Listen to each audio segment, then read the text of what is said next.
Hey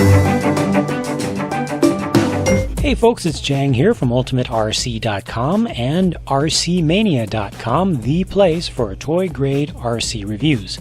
This is my look at the HàNG's Battle Tracker set.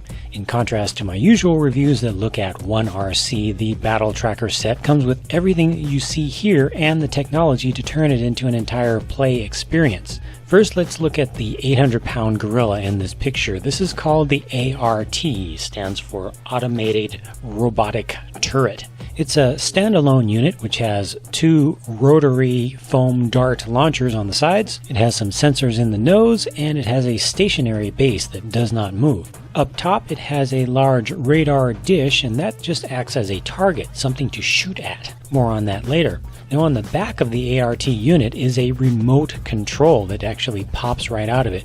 This is a wired remote control, not wireless, so you have to always stay tethered to it, but it allows you to manually move the thing around and aim it in a direction. Of course, the whole purpose of aiming is to fire, so here's an example of shooting.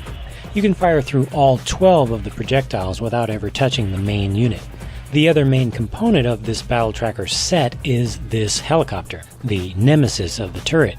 This is a two-channel coaxial helicopter, so it has two main counter-rotating rotors and no tail prop. The helicopter shoots out these foam discs, of which you can load 4 at a time. The helicopter's controller is pretty traditional, with your throttle on the left, steering on the right. It also has just a regular fire button up as a right bumper. There's a trim control to make sure that it doesn't spin when you're just trying to go straight.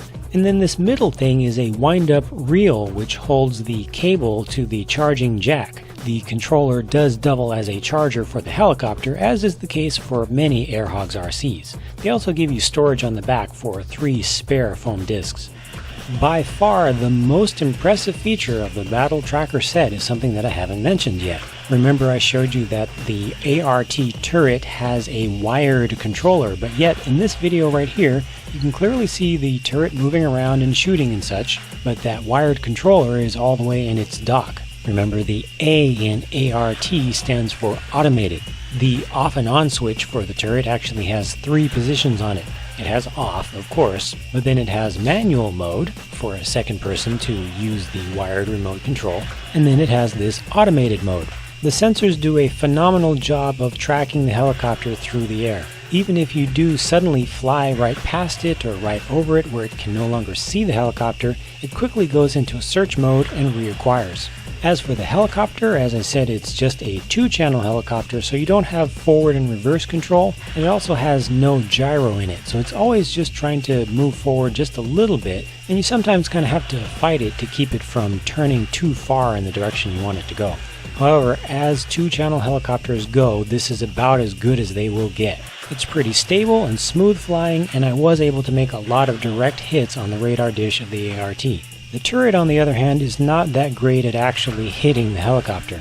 Here you can see, just as a test, I just set the helicopter on, but not moving at all, and I just let the turret do its thing. I went through 4 full loads of ammunition, that's 48 individual shots, and I saw 2 direct hits on the helicopter out of all of those, and 2 or 3 glancing blows off the side. During live flight testing, I also saw the turret score a direct hit right on the helicopter as it flew by, once, and only once. It was a good, clean hit up close, but it only kind of knocked the helicopter around just slightly for a few seconds.